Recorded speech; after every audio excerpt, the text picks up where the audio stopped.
Hello, hello! Magandang hapon sa ating lahat. Ako po si The Political Labandera 4.0 at nakikisingit ng konti dito po sa channel ni Niolo at para maghatid po sa inyo ng mga balita na hindi nyo pinapansin or napapansin kaya pinapansin po namin. So, una po, Blanca, wala, hindi lang creamy, gentle dun sa tummy. Switch na. na, Hindi pwedeng mausap. dalay po. So, yun nga po, ang hahatid ko po ngayon alas 4, pasensya na po at pumasok tayo alas 4, hindi po yung usual na alas 3 kasi meron po tayong pinuntahan.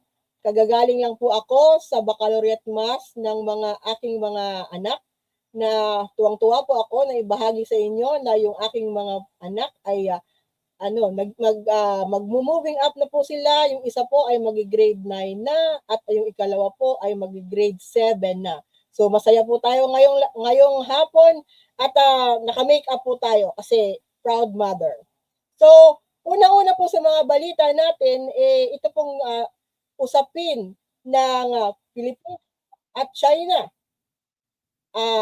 Magbabalik daw po sa lamesa para mag-usap.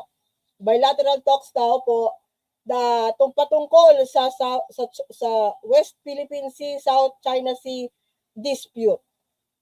Sabi ng mga sources ng bilyonaryo, hindi po natin alam kung saan nila ito nakuha, pero meron po tayong napanood na interview. Kamakailan po ay meron po tayong napanood na interview ni Presidente Marcos Jr. sa Bloomberg. At doon po nga, nasabi niya na baka daw ito na yung impetus. Yung word na ginamit po is impetus. Baka ito na daw po ang panahon na patungkol na kailangan daw po natin makipag-usap ng maayos, ng diplomatiko sa China.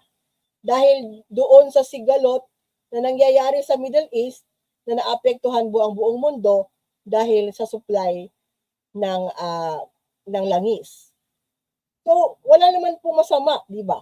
Sa tingin ko wala naman pong masama kung makipag-usap tayo kasi ang uh, ang importante naman po sa pagdiplomasya po ang pag-uusapan is a friend to all, enemies to none.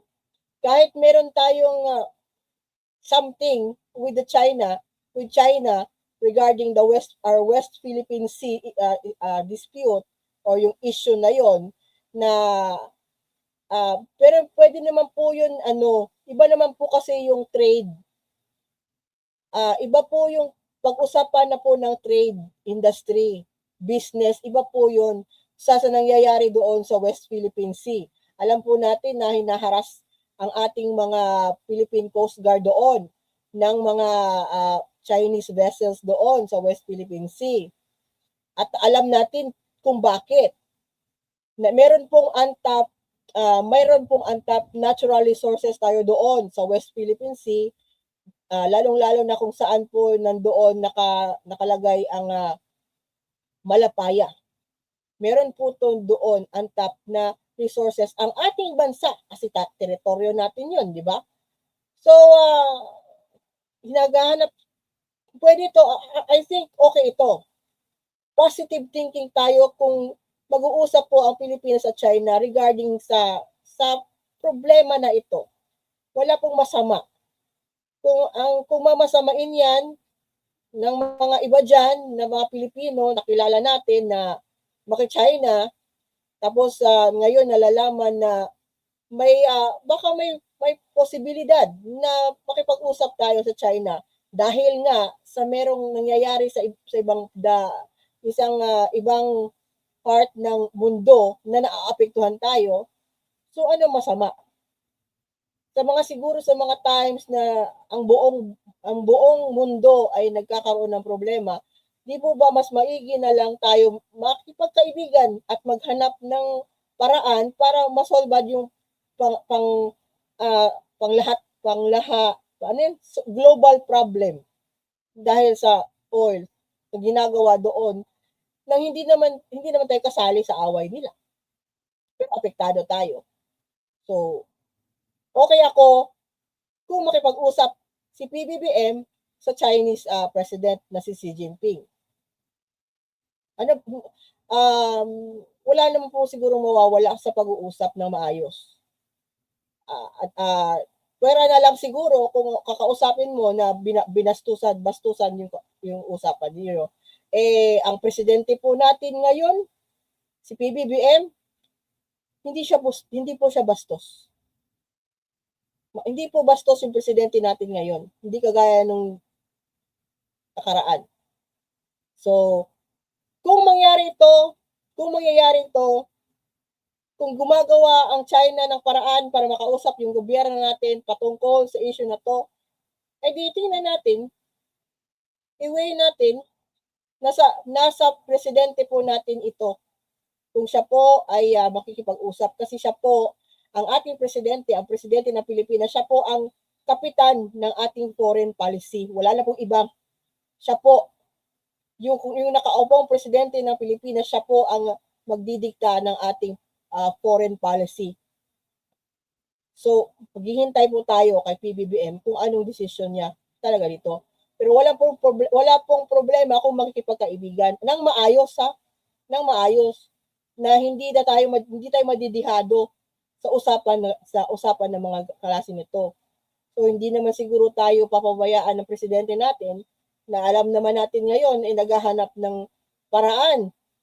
At kanina nga po morning nag-announce na po kanina morning na ang ating tawag dito, stock supply ng langis ay hanggang June 30, 2026. Meron pa po tayong supply. At least kaya medyo dapat kumalma muna po. Hindi pa tayo crisis na kailangan tayo magpanic. Yun lang po. Okay pa tayo. Huwag po kayong maniwala sa mga diyan, naghahanap lang ng gulo para manggulo. So, okay yung China's yung itong kung pag-uusapan natin, wala pong mawawala sa pag-uusap ng maayos. Yun lang po. 'Di ba? And kung meron pa pong ibang solusyon diyan, yung mga feeling na marurunong, magbigay po kayo ng suggestion sa gobyerno ng maayos din. Kung mas matalino pa kayo sa mga tao or kakakala ninyo, mas marunong pa kayo sa presidente na dumiskarte sa foreign policy, hindi mag-suggest kayo ng maayos. So next, speaking of positive thinking, pupunta po tayo sa isang hindi positive thinker.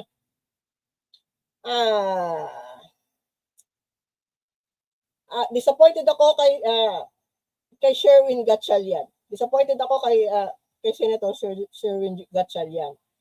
Hindi yata niya nakikita yung ginagawa ng kanyang kapatid na nandoon po na DSWD Secretary. Magkapatid po niya si Rex Gatchalian sa mga hindi nakakaalam. Kapatid po niya, magkapatid sila. Si Rex Gatchalian po ang kasalukuyang DSWD Secretary ni PBBM. At napaka-busy po niya ngayon. Siya po nangunguna sa mga magbibigay ng mga ayuda sa mga tricycle drivers, sa mga PUB operators, sa mga bus operators. Siya po isa sa mga headliner sa mga gawain na yun. At kung totoo, wala daw permanent solution ang posibleng oil shortage. Kung ganito ang mindset natin, talagang hindi talaga masosolve yung problema. Hindi ka talaga makakita ng solusyon. Kung ganito na lang pag-iisip mo na,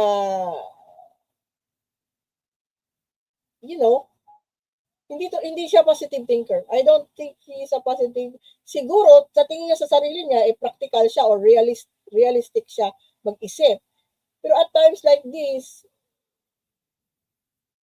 with what the president is doing, actively doing, apart from sa ginagawa nila, intindihin po ninyo, ang trabaho ng executive department ay hindi dapat pinapakialaman ng mga taga-legislature. Iba yung trabaho nila.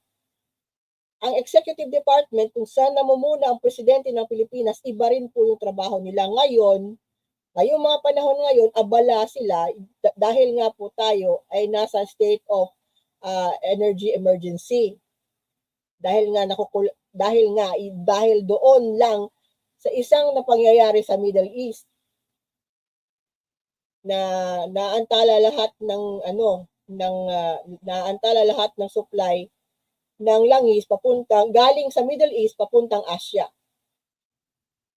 So, well,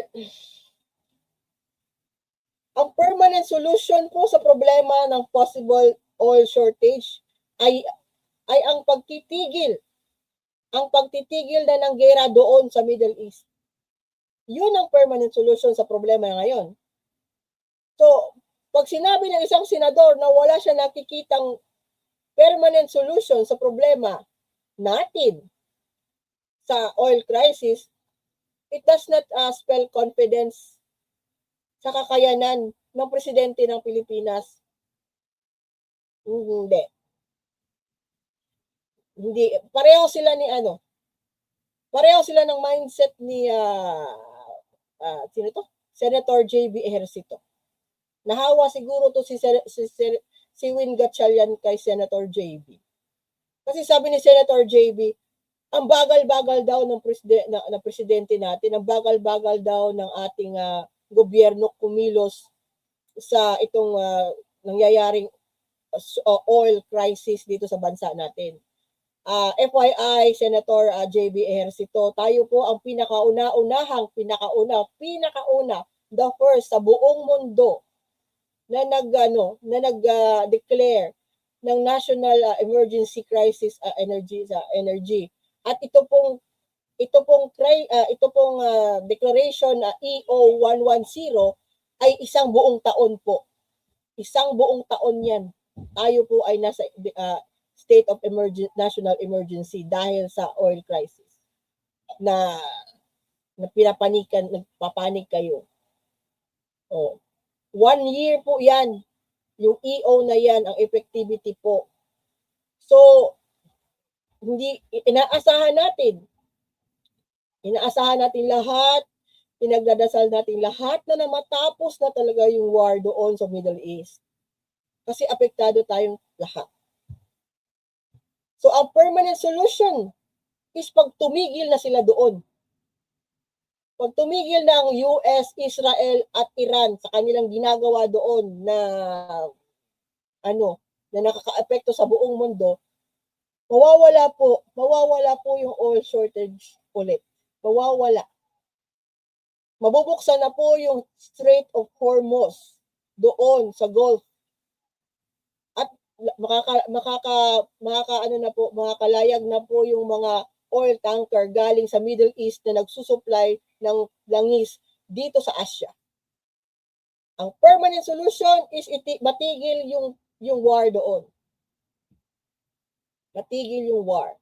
So, dalawang senador na sa patungkol sa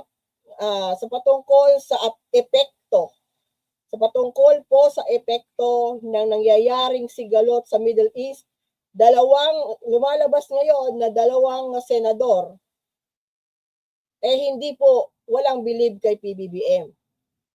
Despite na nalaman natin na mayroon na pong dumating na 700,000 oil barrels galing sa Russia through Petron. Maganda po ang relationship po ni Ramon Ang at saka ni PBBM maayos po. Kanina po morning, nag-open po sila sa NAIA. Yung may terminal po silang in-inspection at in-open doon. So, maayos po. At willing po, kanina nakita ko, willing po si Ramon Ang na iba sa gobyerno ang Petron kung makakatulong. Yun yung tipo na tao siguro na kagaya ni Ramon Ang, yung tipong tao na yung mindset is positive. Kung makakatulong, tutulong. hindi na nagreklamo kagaya nito ni Gatchalian tsaka ni Ejercito, ni JB Ejercito, na nababagalan sa gobyerno at hindi nakikita ng solusyon. Siguro kung talagang hindi ka nag-iisip, hindi mo pinipiral yung critical thinking, logical thinking, whatever thinking mo, hindi talaga kayo makakahanap ng solusyon sa problema. So yan. Ewan ko, binoto ko ba to? Hindi ko kasi binoto si Sherwin Gatchalian. Hindi ko po to binoto. Hindi ko ma-remember na binoboto ko si Sherwin Gatchalian. Pero remember ko na binoto ko si JB Ejercito kasi siya po yung the good one. Siya yung opposite dapat ng kanyang kapatid na si Jinggoy Estrada na the bad one. So, very disappointed ako sa dalawang ito. Anyway, kagaya ng sinabi ko, hindi yata aware si Senator Win Gatchalian sa ginagawa ng kanyang kapatid sa DSWD. So, namahagi po ang DSWD na pinapangunahan ng kapatid ni Senator Win Gatchalian na si Rex Gatchalian, na ang Makati LGU ay nagbigay po, ang Makati LGU nagbigay po ng 5,000 cash relief assistance sa mahigit kumulang 1,600 delivery riders ngayong araw. Ngayong araw, nagbigay ang Makati LGU sa mga delivery drivers ng 5,000 pesos doon sa Makati City Hall Quadrangle. Kanina po umaga. Ang LGU, katuwang ang DSWD na mahagi, inuulit ko hindi na po to tricycle driver hindi to tricycle driver, hindi to PUV driver. Ang mga delivery riders po, alam naman po natin dyan sa Makati, ano po yung mga delivery drivers dyan. Lagana po yung mga Food Panda, Grab Food. Uso po kasi dyan sa alam po namin na uso po dyan sa Metro Manila na ganyan na nagpapadeliver ng mga pagkain o kahit ano-ano. So, ang LGU ng Makati, naging proactive po sila, katuwang ang DSWD, na mahagi na po sila ng relief. So, 1,600 na mga riders sa kanilang syudad. It's good job yun. At least ba, nakakatulong, kahit pa paano nakakatulong pa rin para ibsan yung laki ng, lumalaki talaga po ang gastos sa gasolina. Kung makakita po kayo ng gasolinahan na nagsisell pa ng around 80 pesos, 88 pesos per liter ng unleaded or below 100 or 90, 93 na mga gasolina, kung may oportunidad po kayo, magpagasolina po kayo. So, yun. Swerte-swerte din kung meron pa kayo makita na gasolinahan na unleaded ang unleaded is 88, kagaya kagabi. Kami ng asawa ko, nagpa-full tank po kami. Na dito yung sa Ormoc City. Dito po sa Ormoc City, chill lang po ang mga tao. Chill lang po kami. Usually siguro taga mga Bisaya, tagang chill lang talaga. Hindi pa kami masyadong rattled. At dito po sa Ormoc, sa Leyte, geothermal po. I understand yung ibang mga lugar sa Luzon, gasolina ang nagpapaandar sa kanilang electricity, gasolina or crudo. Dito po geothermal. So, sana po yung solar. Kung siguro nabigay ng kumpanya, ng solar company na dati ni mamayari ni Leandro Lebiste, yung kanyang solar company na nagkaroon ng kontrata sa gobyerno na mag-supply sila ng 12,000 megawatts na kuryente para sa kuryente. para nilagay sa national grid natin. Kung siguro kung na-fulfill po nila yung kanilang kontrata, di sana hindi po masyadong yung ngayon problema na hinaharap sa krisis sa enerhiya at sa gasolina. Nakita po ba ninyo yon? Instead na mag-produce ang dating kumpanya na ni Leandro Leviste ng 12,000 megawatts, wala pa po katiting, mga 1%, 2% lang yung kanyang na-produce. Kaya po siya tinanggalan po si Leandro Leviste ng mga kontrata ng kanyang mga producer, mga solar sub companies niya. Tapos sinasabihan niya ngayon ng gobyerno, si Leandro Leviste, sinasabihan niya ng gobyerno na ibsan ang gagastusin sa ASEAN, sa pagdadalo ng ASEAN dito sa Pilipinas kasi tayo nga po ang host ng ASEAN. Bayaran muna ni Leviste, bayaran niya yung penalty na pinataw sa kanya ng Department of Energy na 24 billion pesos. Bayaran niya muna yon, yung penalty na yon, dahil hindi niya pinulfill yung kanyang kontrata na mag-produce ng 12,000 megawatts para sa Pilipinas, para sa gobyerno, para sa mga konsumidor. Wala, magbayad muna siya ng 24 billion pesos before niya problemahin ang gigastusin ng gobyerno sa ASEAN, sa pag-host ng ASEAN. Di ba? Kaya huwag kayong magtaka kung bakit si Senator Loren Legarda may beef po kay DOE Secretary Sharon Garin. So, yun nga, balik tayo sa Makati, hindi siguro alam ng yung kapatid niya na sa DSWD ay very busy po sa pagbibigay ng ayuda sa mga nangangailangan ng mga driver, mga mamumot na gumagamit ng mga bihikulo. So ang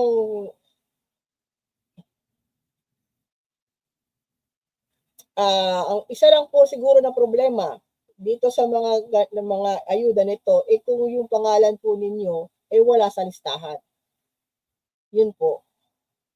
So siguraduhin niyo po na yung pangalan niyo ay nasa listahan para po mabigyan kayo ng ayuda. Matulungan kayo. Gumawa din kayo po ng paraan para yung mga requirements para po maayos yung pagtatanggap ninyo ng ayuda. So, yun. Ang Malacanang po ay naglabas kanina rin, naglabas po ng balita. Ito po ay about sa wealth tax. Kinukonsidera po ng palasyo na na itatax-taxan po yung mga mayayaman. Yung mga yung mga pera. Yung mga above the middle na sila, yung mga high tawag dito. Yung basta yung mga yayaman, mga bilyonaryo. Ang problema lang, ang tinitingnan natin problema ay baka daw yung mga mayayaman, yung mga may kaya sa atin dito sa Pilipinas, baka daw lumipad ng ibang bansa. Kasi yun naman talaga yung kanilang pwedeng gawin. Umalis sa Pilipinas kasi mayaman sila, makakabili sila ng mga ticket, meron silang passport, meron silang pera, pagpunta sa ibang bansa, meron silang matutuluyan doon, may bahay sila doon, may properties sila doon. Yung mga mayayaman po, baka ito yung gawin, umalis daw sa bansa natin dahil tumataas na daw ang gastusin sa gasolina. Pero pag pumunta sila sa ibang bansa, itong mga yayaman nito, ganun din. Kailangan din ng gasolina yung pupuntahan nila ng mga lugar sa ibang bansa. So, hindi sila tataksan dito. Tatakas sila ng tax dito para pumunta sa ibang bansa na mas mataas pa yung tax.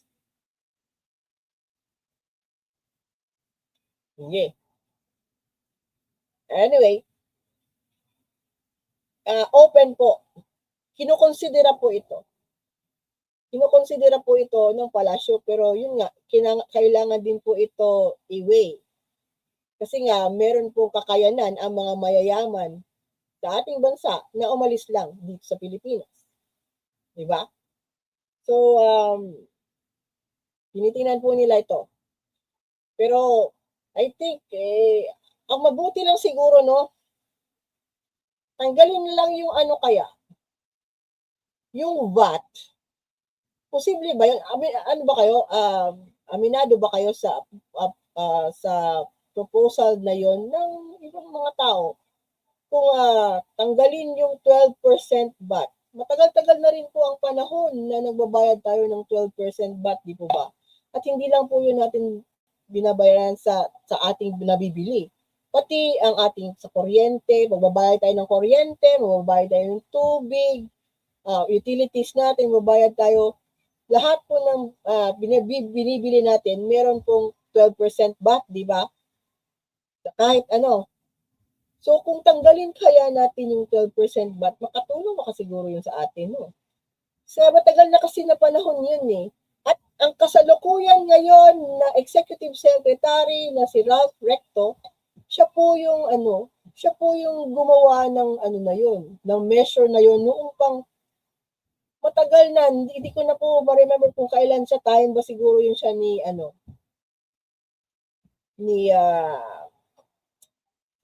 sino ba presidente nun? Kasi si Ralph Recto po ay naging senador. At nung naging senador siya, I think the first time siya naging senador, isa sa mga panukalang batas na kanya po in-author ay yung 12% VAT increase. May crisis din po nung panahon na yon, may crisis. Hindi ko na matandaan ngayon. Pasensya na po. Pero alam ko, ang sure ako, ito si Ralph Recto po ang naging author nung batas na yon ng 12% VAT. What if tanggalin na lang natin yan ngayon? Instead na, di ba? Tanggalin siguro natin. Ako lang ito lang iniisip ko. Tanggalin na lang natin yung VAT, yung 12% VAT. O kung hindi tanggalin totally, ibaba yung VAT. Siguro, mga 5%, ganun. Or 2% na VAT. Siguro, ma-extend pa natin yung ating, buying power. Di po ba? So, yun nga. Ang nakakaalma dito yung mga mayayaman. Kasi nagbabayad sila ng tax na malaki. Kung totoo yung kanilang dinideclare na assets nila, nagbabayad na sila ng malaki, tapos, tataksan pa sila ng tataksan pa sa kanila kung mayaman sila. Parang, anyway. So, ito nga po is kaninang umaga, inanunsyo po ni PBBM na ang stock natin, instead na yung previously na in-announce na for 45 days, 48 days ng ating stockpile ng crudo, ngayon po, lumawig na po to June 30, 2026. Kasi yung 45 days, lang yun 1 month and hanggang April and first week May siguro, mga ganon. Yung previous time, hindi yung kanina, before nag-announce kanina, yung previous estimates nila ng stockpile ng crudo is aabot na lang for 45 days. Tapos with the development kanina na may delivery po na isang tanker din, labas pa sa na deliver na Russian oil, meron pong nagbaba ng crudo. I think 142,000 barrels nagbaba po sa La Union. Kanina din po. 142,000 barrels ang dumating kaninang umaga sa La Union. At dahil doon, lumawig po ang extension ng ating stockpile. Umabot na po ng June 30, 2026. At sa ating pong sana asahan natin na tumigil na yung gera doon. Tumigil na sana yung gera para maano na to, para hindi na masyadong mabahala yung mga tao. At bumalik na po ang sigla doon sa Strait of Hormuz kung saan po lumalayag nga ang langis na galing sa Middle East papunta sa atin dito sa Asia. So, this is a good news. Para sa akin, titingnan ko to na isa relief na maaabot na ng June 30 ang krudo. Pero dahil hindi pa sila tumitigil, dahil nga hindi pa tumitigil yung gera doon sa Iran, mabutihin na rin po natin na maging mindful. Maging mindful tayo sa yung ating paggagamit ng gasolina, enerhiya, at kung kayo po ay meron po kayong kakayanan, isa-suggest ko na lang po, bumili na po kayo, mag-convert po kayo sa solar. Kung kaya po ng budget, mag-solar po kayo. Kahit pang bahay lang, konti. Solar, kung meron, alam ko po, nagkakaubusan na po ng mga electric vehicles. Dito rin po sa Ormoc. Halos wala na pong stock yung naka-display doon sa showroom ng BYD dito. Kasi nga, yung may kaya, bumibili na po ng electric vehicles. Kahit lang dito sa syudad. So, meron pa rin pag-asa, maghanap lang po tayo ng solusyon. Ang mga Pilipino naman po, talaga yung mga tunay na Pilipino na hindi tamad, marunong talaga po dumiskarte at marunong maghanap ng solusyon sa kahit anumang problema. Yun po. Yun yung maganda natin na asal. Pero kaya meron din po tayong collective na na masamang asal, mga Pilipino po, yung nagrereklamo, hindi naghahanap ng solusyon kasi inuuna yung reklamo, inuuna yung being fatalistic. Yun po yung fatalistic. Wala talagang mangyayari po sa inyo kung talagang fatalistic kayo. Kung kagaya yung mindset ni Sherwin Gatchalian na walang permanenteng solusyon. So, yun po. Ngayon, so ito po, good news po para sa akin na sinabi po ni PBBM kaninang umaga na meron po tayong sapat na crude oil supply hanggang June 2026. Meron pong supply. Gumagawa ang gobyerno ng mga paraan para maibsan lang yung kahirapan at pagkaparanoia ng ating mga kababayan. Diba? So, again, kagaya ng sinabi ko kahapon, hindi po kayo makakapag-isip na maayos kung kayo po ay hindi kalma. Kalmahan niyo po muna ang inyong mga damdamin at isipan. Kasi doon lang po yung time na makakita kayo ng kung ano yung pwede niyo magawa. Masolusyon na lang problema. Wala nga pong binibigay ang Diyos na problema sa tao kung hindi niya to kayang ayusin or solve yung problema. Kung wala kayong pag-asa, nawawalan kayo ng pag-asa, huminga kayo. Habang kayo nakakahinga, habang kayo buhay, habang nakaka-feel kayo ng sakit, may pag-asa pa. Ayusin po ang mindset. Hindi po kayo makakasurvive kung iaasa po ninyo sa ibang tao yung inyong survival. Diba? So, be proactive. Yun. At alam naman natin, ang Pilipino innovative po. Makakahanap tayo ng solusyon sa problema. Diba? Dapat lang maging pong pasensyoso din.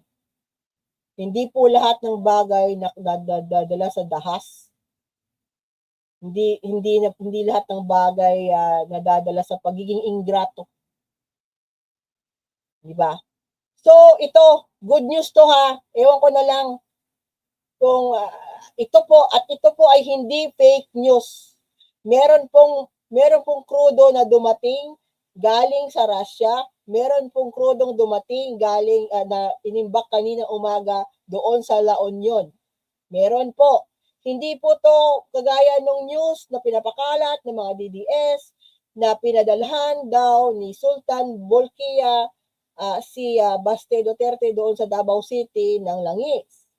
Hindi po totoo yung sinasabi nilang pinapalakad nila na ang king or prince ng Nigeria ay nagpadala din ng nagpadala ng langis doon sa Davao City, pero ang mukha po ng hari ng Nigeria ay mukha po ni Sean Puff Daddy Combs. DD Oil ang nandoon, pinadala doon. Ang saya-saya ng mga DDS kasi pinadalan sila ng King of Nigeria, nakamukha ni Sean Diddy Combs. Nakita ko po 'yon. Nakakatawa po, natatawa na lang po ako sa mga comments. Salamat daw kay former President Rodrigo Duterte, salamat kay Baste dahil ganon. Naniniwala sila sa DD Oil. Ang saklap. Hindi ganun po. Yun po yung fake news. Yun po.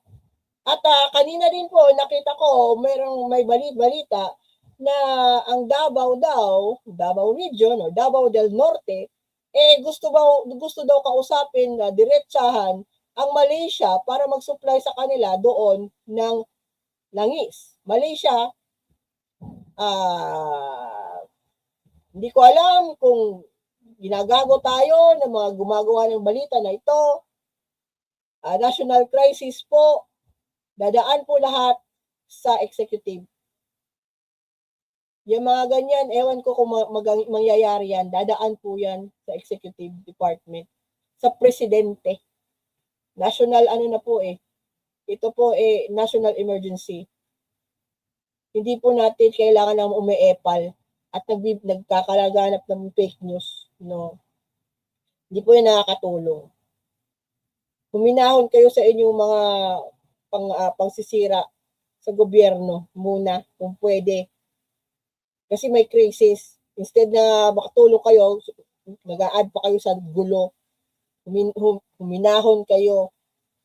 Kung gusto nyo ng tulong, talagang gusto nyo, si Duterte ang gumawa ng tulong, pumunta kayo doon sa Hague.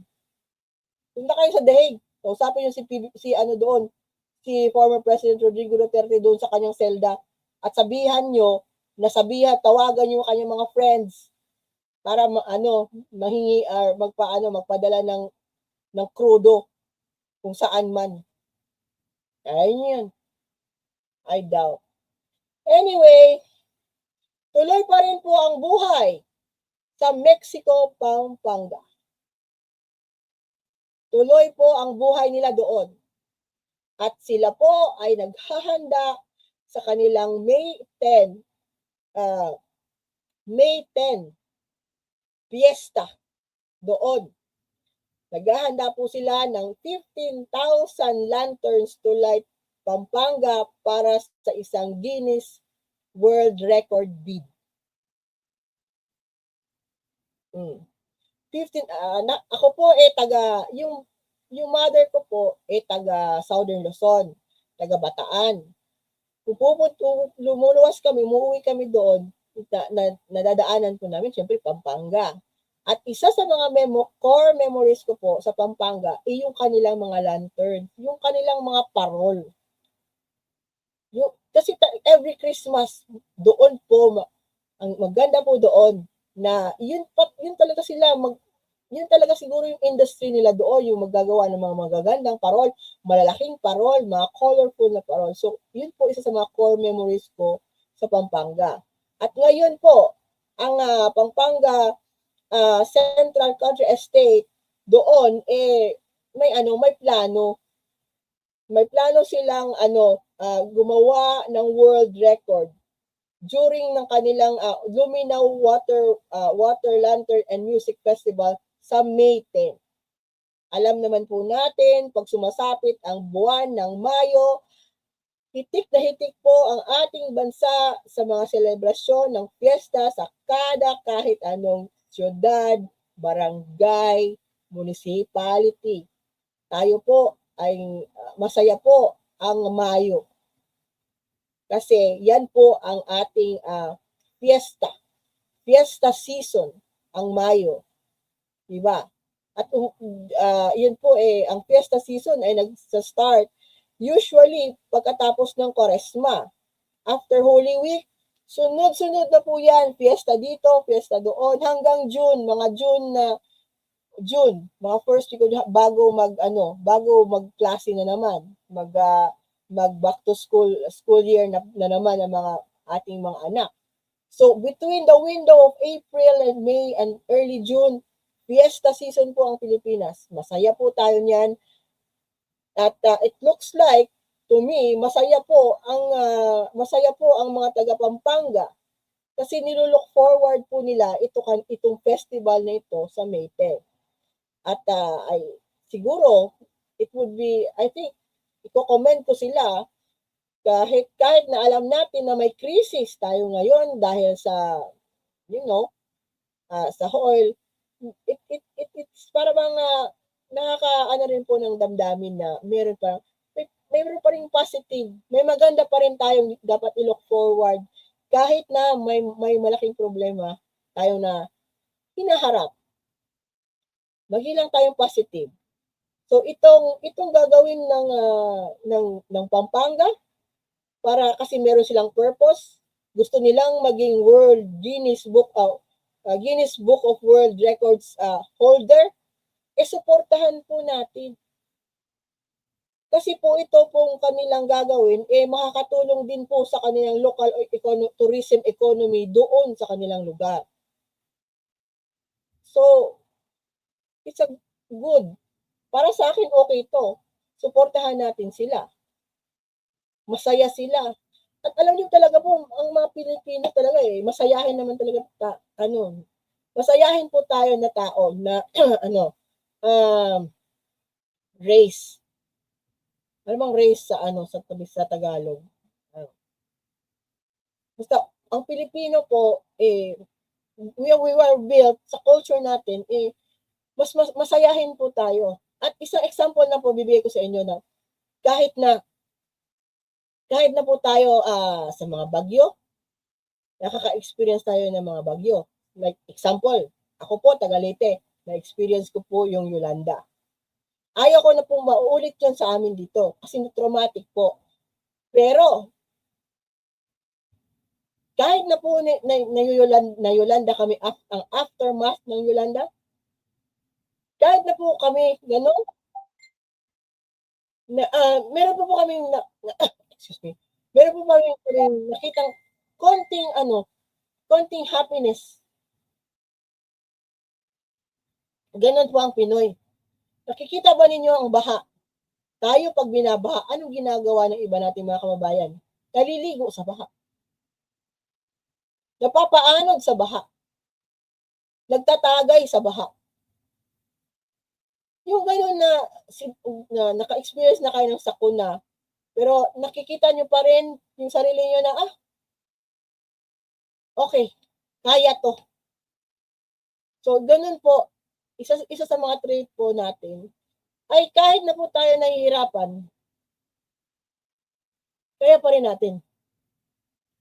Diba? So, tested na. Kung mahina yung loob ninyo, ayusin ninyo. Pagka-Pilipino ninyo.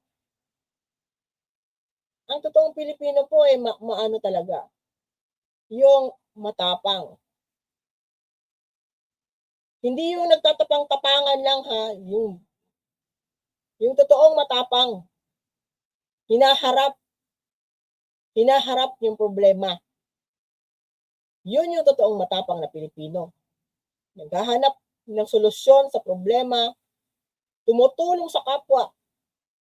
Kung nakikita niya yung kapwa niya may problema. Hindi na kailangan sabihan pa. Kusa. Pero yung mga nagtatapang-tapangan, yayabang tapos pag the time na dumating na yung instance, yung moment na kailangan talaga nila ipakita ang kanilang tapang, wala. Hindi sumisipot. Wala.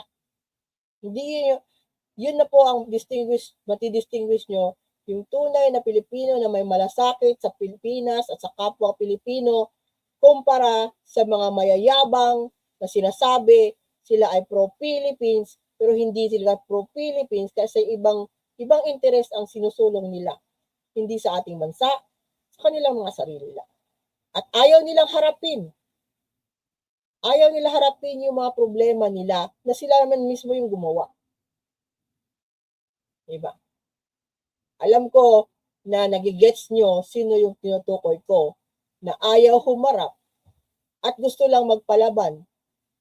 At kanina nga po, pagpasok ko, nabasa ko po, nag-breaking kanina na ito po yatang kampo ng mga abogado na sumusuporta sa Vice Presidente, tatakbo po. Tatakbo po sila sa Supreme Court at magpapalaban ulit.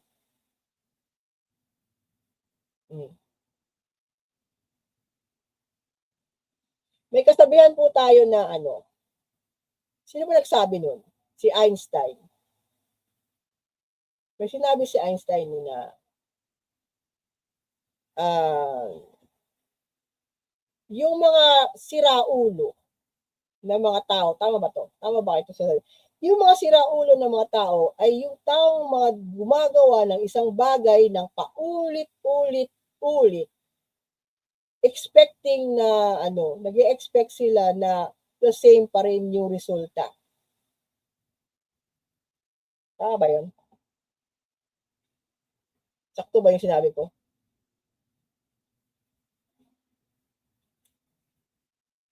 May mga bagay po na kahit ulit-ulitin ninyo tapos na-expect nyo yung the same result, hindi usually ganun eh. Diba? Sakto ba yun?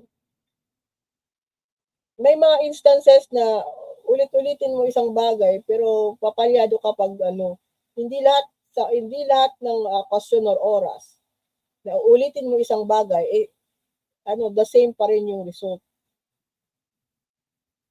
Diba? So, tingnan natin, kanina po nakita ko po na yun na nga po ang kanilang mukhang tatahakin na paraan para depensa ang Vice Presidente na pupunta sila sa Supreme Court, magpapalaban sila sa Supreme Court, at sasabihin na naman sa Supreme Court na unconstitutional ang ginagawa ng House of Representatives sa paglilitis sa impeachment proceedings ni VP Sara Duterte. Hindi ko alam kung naiintindihan nila ang ginagawa ng House Committee on Justice ngayon ay yung mga probiso na inutos na mga rekwisito na mismo galing sa Supreme Court last year na sinabi na ito ang dapat ninyong gawin, tahakin pag kayo ay mag-i-impeach ng isang impeachable officer. So, paano yun? Paano nila, ang gusto pong gawin ng mga abogado na susuporta sa Vice Presidente, ipa-dismiss ulit ang impeachment complaint. Gusto nila makialam ang Supreme Court sa gawain, sa trabaho ng legislature. Pag mangyari po ulit ito sa ikadalawang pagkakataon, ma-obvious na po ang overreaching ng judiciary sa trabaho ng legislature. Yun po. At ito po ay magli-lead sa isang constitutional crisis. Pag makikialam ang Supreme Court sa ginagawang ng trabaho ng ating lehislatura at ang executive po, hindi po nakikialam ang executive department, PBBM, hindi po siya nakikialam kung sa impeachment o trabaho. Wala pong kapangyarihan ng presidente ng Pilipinas na ipatigil ang impeachment doon sa House of Representatives. Wala po. Kung ang Supreme Court ay patawan ng temporary restraining order ang House of Representatives sa patungkol sa impeachment ni Sara Duterte, magkakaroon po ng crisis. constitutional crisis kasi nakikialam ang judiciary sa trabaho ng ng ating house na alam natin ang house at ang Senado, ang Kamara at ang upper chamber, ang Senado, sila lang po yung may karapatang litisin ng isang impeachable officer. Sila po ang pwedeng magtanggal. Ang Senado ang pwedeng magtanggal ng isang impeachable officer. Kaya nga po magiging senator judges ang ating mga senador. Kasi magiging po silang quasi-judicial court. Yun lang po yung panahon na tatayong parang trial court ang Senado para litisin ang isang impeachable officer. Yun lang po yung pagkakataon. Labas po ang Supreme Court niyan, kahit ang magpre-preside po sa impeachment court, kasama po ng Senate President na sa kasalukuyan na si Tito Soto, ang kasalukuyang Chief Justice ng Supreme Court. Sila pong dalawa. Pag naakyat na ang impeachment complaints doon sa Senado. Yun lang. So, kung meron po kayo naririnig dyan na nananawagan kay PBBM na ipatigil ang impeachment proceeding sa House of Representatives dahil nasa gitna tayo ng krisis sa oil, ay, huwag po kayo maniwala, fake news po yun. Fake news peddler po yun, didishit yun. Huwag po kayo maniwala. Hindi po, wala sa trabaho ng presidente ng Pilipinas na makialam sa anong ginagawang trabaho doon sa Legislative Department. Ang Legislative Department ay kaakibat ng presidente sa mga pulisiya ng ating gobyerno. Hanggang doon lang.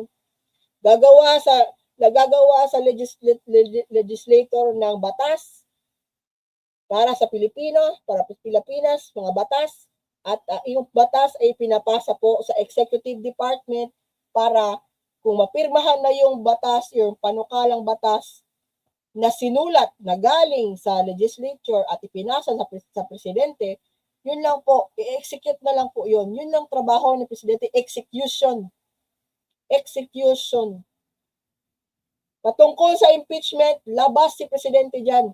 Ang legislature ang toka dyan. Sila lang.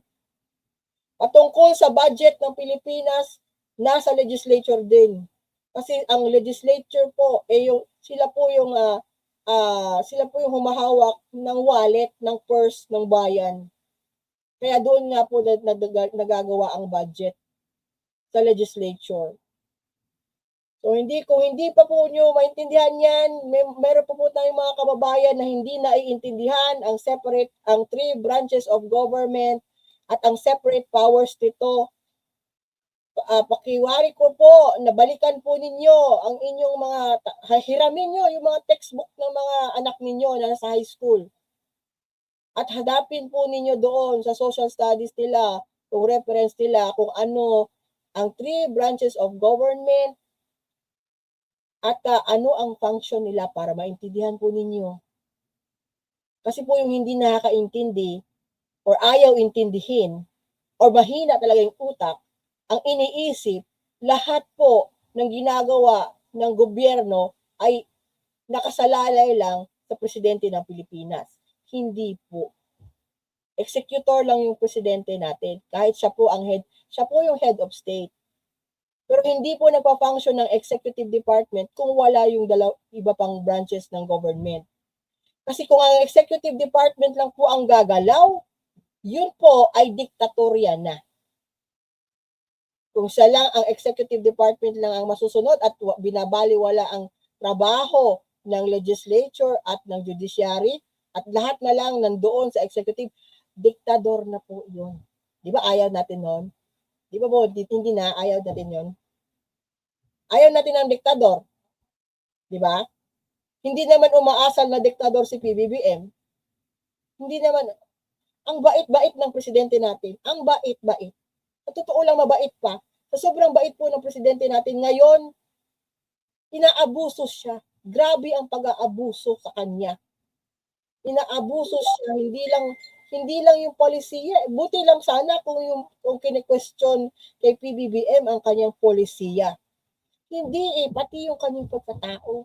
Gagawan pa siya ng kwento na ganito, ganyan. Hindi lang siya, pati yung kanyang asawa, gagawa ng kwento, ganito, ganyan. Aakusahan ng mga paratang na hindi natin nakikita sa kanilang galaw. Walang sintomas. Pero yung mga nag-aakuso sa kanila na may ginagawa silang hindi mabuti sa kanilang mga katawan, inaabuso ang kanilang katawan, yung mga nag-aakusa, yung mga nagagawa ng kwento laban sa First Family, sila yung mukhang bangag eh. Sila yung mukhang user, di ba? Sila yung mga may saltik. Projection po. Hindi po natin nakikitaan na kanilang inaakusa kay PBBM. May edad na po si PBBM ha. Reminder lang po sa ating lahat, senior citizen na po si PBBM, 68 na po siya, malapit na po siya mag-70. Hindi na po bata si PBBM, kahit mukha siyang bata. Hindi na po siya bata. At yung mga ganyang edad, may siyempre iniinda na po. Kasi matanda na. Ako nga po 50 na. At ako po may pneumonia ngayon. Pneumonia po ako. So, nandun na po ako sa edad na kailangan ko po meron din ako, may makikita ng sintomas ng katandaan. Yung mga ganun. So, ganun po si PBBM. Si PBBM po, hindi po 40. 60 na po, 68 na. Senior citizen. Pero sa nakikita ko po, ever since po, busy po ang presidente. Busy everyday. Busy po. Kanina po na kahapon na nandun po siya may event po sa Malacanang, may mga bisita siyang mga doktor sa Malacanang kahapon. Kanina kasama niya si Ramon Ang sa NAIA kanina morning. Hindi ko po alam karon ngayong hapon meron na naman po siguro siyang event. So kung interesado po kayo na malaman kung anong ginagawa ni PBBM, inaanyayahan ko po, iniimbitahan ko po kayo na pumunta po doon sa aking TPL4, The Political La Bandera 4.0 page sa Facebook. Nilalagay ko po doon. Kung meron po ako mga footage, na raw footage ni PBBM, nilalagay ko po doon, pictures or whatever. Nandun po. Binabasa po, warning, yung pong mga nilalagay ko sa Facebook ko na page ay binabasa po. Kailangan po kayong pasensyoso kasi yung mga nilalagay ko pong mga post sa Facebook ko mahaba po. Mahaba talaga. Yun po ay sinasadya ko na mahaba. Kasi gusto ko po na ini-encourage ko po yung aking mga followers na magbasa pa rin. Magbasa para hindi po tayo maging mag-degenerate ang ating mental faculties. Magbasa po kayo, ini-encourage ko po kayo magbasa ng libro, magbasa. Kung may time pa kayo, magbasa ng libro. Yung sinusulat ko po doon ay matataas. Talagang mataas. Kasi po, lahat, yung mga main ko po na mga post doon, well-researched po yun. Nire-research ko po yun, isa-isa. Ako po ay naglalaganap ng impormasyon para sigurado ako na hindi po ako naghahatid ng fake news sa aking mga taga-subaybay, sa aking mga pages doon, sa TikTok, at saka dito din po. Kami po ni Niolo, ni Tita Admin Rich, ni Banat Boy, sinisigurado po namin yung aming ibabalita sa inyo na hindi nyo pinapansin or napapansin, kaya pinapansin natin, may backup po.